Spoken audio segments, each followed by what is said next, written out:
Hello, everybody, and welcome into the College Countdown. I'm your host, Josh Neighbors, here on the Rogue Media Networks. It is the 12th of December, 2024. And on today's show, which of the Power Four schools, the four Power Four schools, made the best hire? Bill Belichick at North Carolina, Rich Rodriguez at West Virginia, Purdue hiring Barry Odom, or Scott Frost returning to UCF. We'll break that down. That will be our question of the day as well. You can let us know in the comment section. So please like the video, sub to the channel. And also, you guys can now go and find us wherever you all get your podcast. It's called the College Countdown with Josh Neighbors.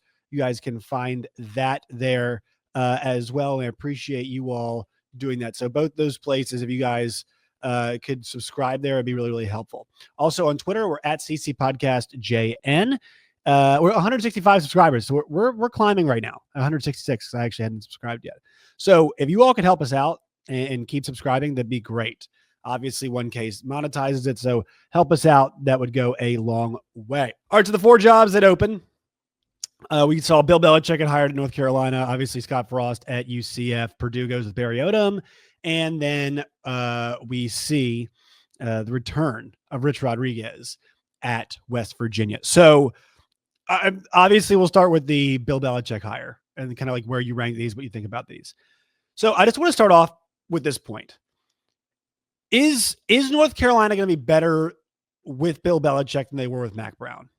Because the thing about Mack Brown was this was not like old coach comes in and the program totally craters, right? I mean, you look at Mack Brown's record at North Carolina there at the end. He won 7-6, 8-6, 9-8, and 6.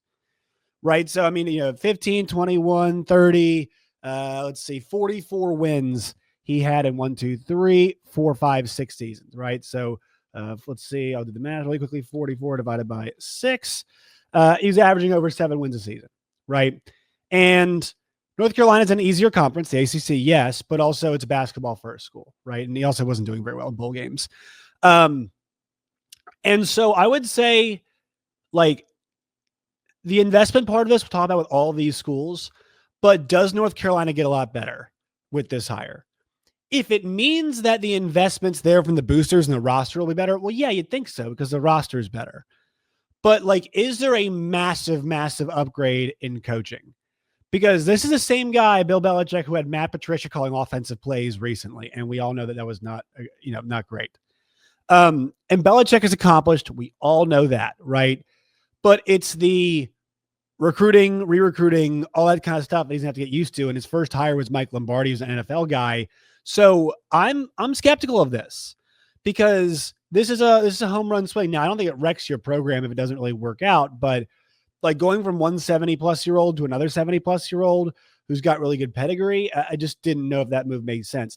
Now, this thing took a while to hammer out, and I don't think interest was there for Bill Belichick, other places. So I think North Carolina might have gotten spurned.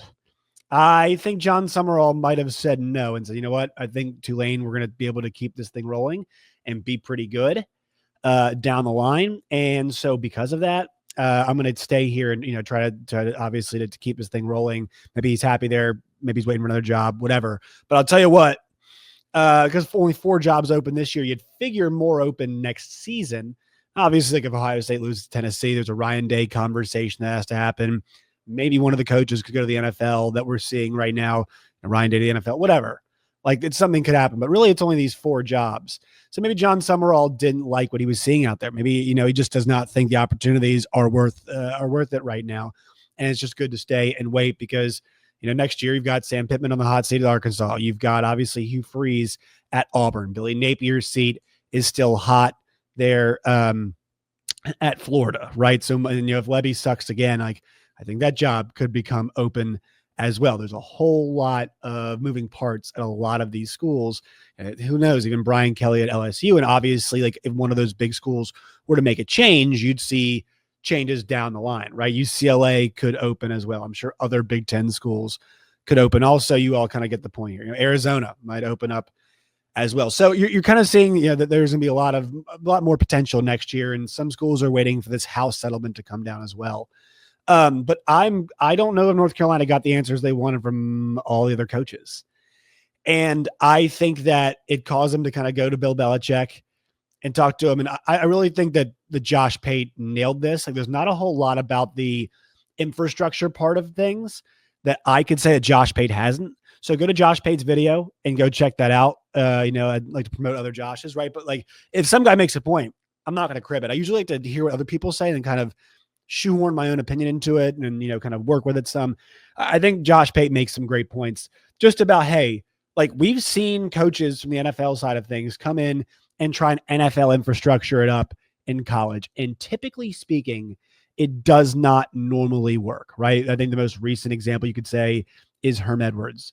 And as much as folks want, a John Gruden back in the college space, I think it's like safe to say that, we really don't know with a lot of these guys coming from there to here. And it can be challenging. And I think with that, what is he going to do differently? Right? Like, we're going to get to Barry Odom here in a second, but there's some stuff Barry Odom I think I really like about him and this new version of him that we could talk about, that could be saying why it's such a great hire. And like, Matt Patricia calling offensive plays is not great. We kind of know what defensively Carolina is going to be, but offensively, what are they going to bring to the table? Because we know in recent years, they're able to get really good quarterbacks. Got Sam Howell in there, obviously, ends up as an NFL quarterback. They end up getting Drake May in there, right? And so they've got the ability to get talented players. And Jacoby Criswell come over from Arkansas, and he actually played pretty well. But they've got money, they've got branding, they've got all of that stuff. 3-year contracts, I don't think it's going to hurt them too much. But I think money-wise, like, they're going to be able to put together a pretty good roster. It's just kind of the year-by-year part of it. And I want to mention this part too. I just took a look on Our Lads to see what percentage of starters, what percentage of starters these teams had in the college football playoff out of the portal.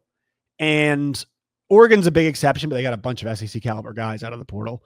But like Georgia, one of the favorites, 9%. Penn State, really good, 3 of 22 guys. Notre Dame, 4 of 22. Ohio State, 3 of 22. Tennessee, 8 of 22. Clemson, not one of the favorites, but like 0. So you're seeing here that low rate for a lot of these teams, particularly the favorites, is prominent. Now, you do have Indiana, 18 to 22, right? But we saw Michigan State have a 1-year surge and go back down. I think Cignetti's a better coach than Mel Tucker, but you guys get my point. 19 to 22 for Rhett Lashley at SMU, and they're going through a different change just because they're going from the AAC to the ACC, and obviously they're not getting any TV money, so there's a huge financial investment that's happening there, right? And then you obviously have Oregon, but once again, we mentioned Dan Lanning's getting, really strong caliber players in there. And so you can't just portal it all and make it work. Like, you still have to recruit. Georgia's entire defense, I don't think, has a single starting defense, at least from our lads, does not have a single transfer on it. Like, you think about Texas too, like Quinn Ewers is a transfer, sure, but like he's only played at Texas. That's kind of been his spot. The big transfer for them is like Isaiah Bond's kind of the big transfer piece on their offense. In their defense, they've got some transfers there too, but like, it's a whole lot of guys that, that have been there for a while, they've developed and whatnot. And so you see a lot of that. Like, once again, the portal is a way to finish off your roster, not to build it. And so I'm wondering, is this going to be an investment where they're going to be able to keep players and maintain players? Because systematically, like, I don't know if they've got like the advantage that maybe a Rich Rod or a Barry Odom at Purdue does. I'm very skeptical of this hire. I think the roster will be better, but like, what's been inspiring about Bill Belichick's coaching jobs the last few years? I know he dragged Mac Jones to the playoffs, but like the Matt Patricia calling plays thing, it's just been kind of this weird mix where like the vibe has been off, and it feels like he's trying to prove something the last few years in the NFL. Besides, and instead of just trying to win, and that ended obviously very poorly. Once again, I think he's a great coach. I think he was a great coach, but football passes you by fast, man. So I'm skeptical of the Bill Belichick there. The next one I'll mention, like, Rich Rodriguez going back to West Virginia would normally be a big story if it didn't happen the same day.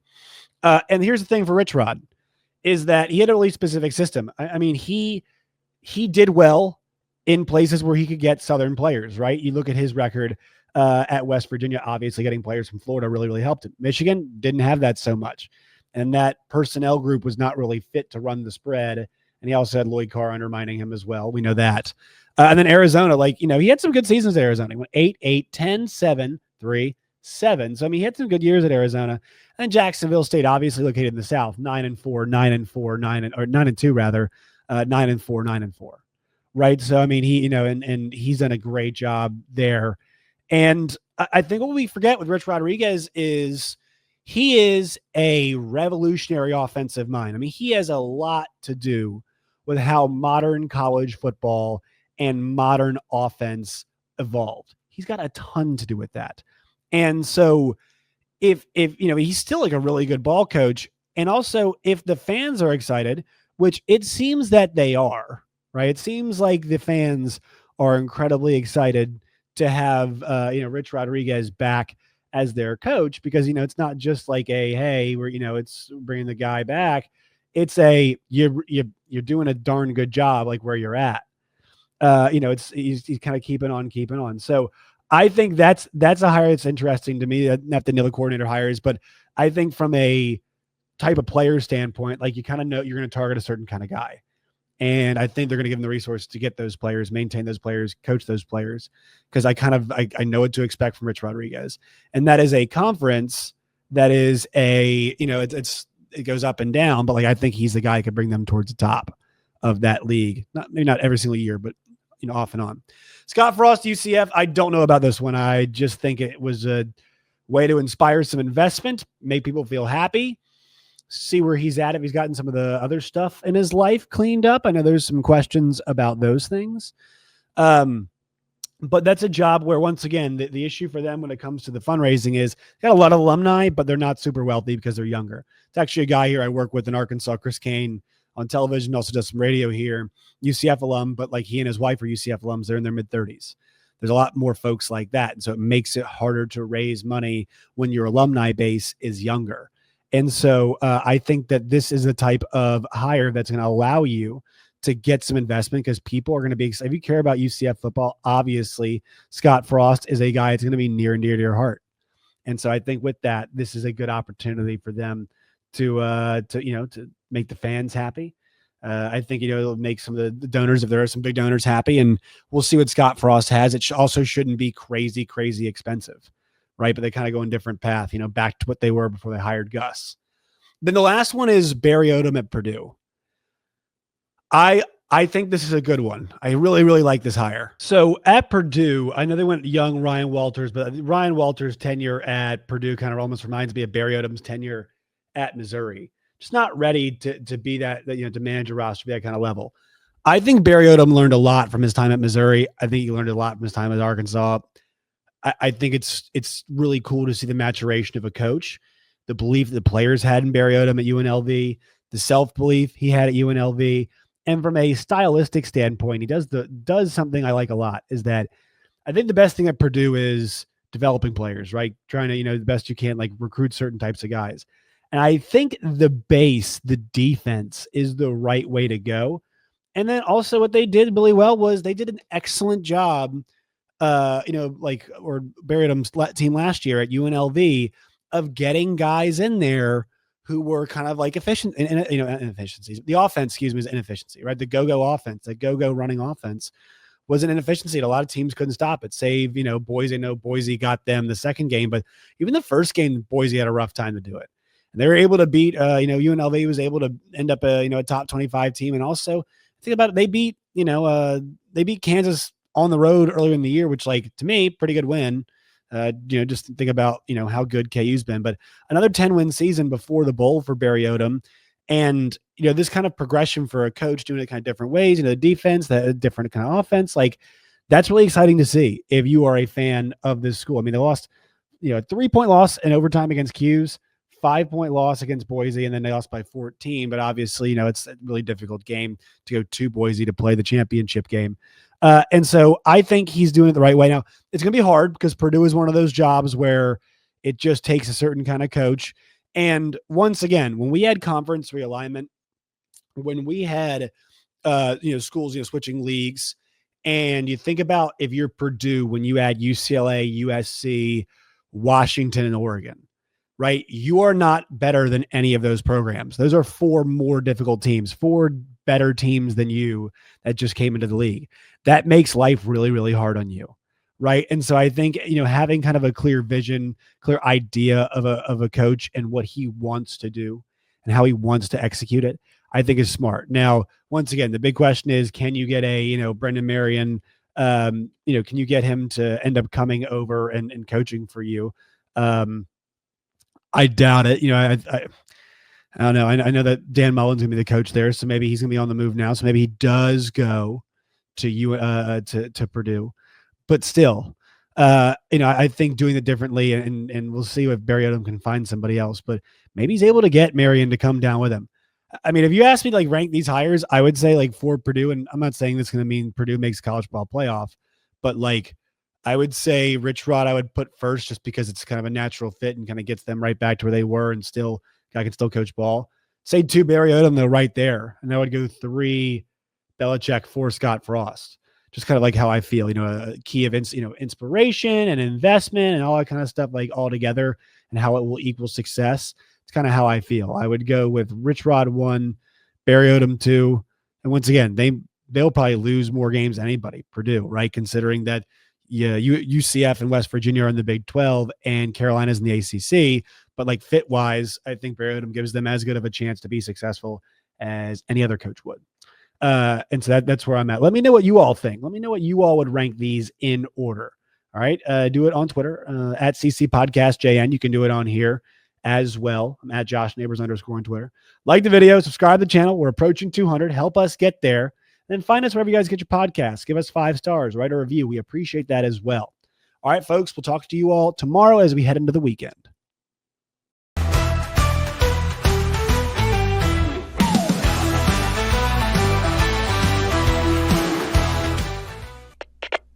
We are Rogue Media Sports.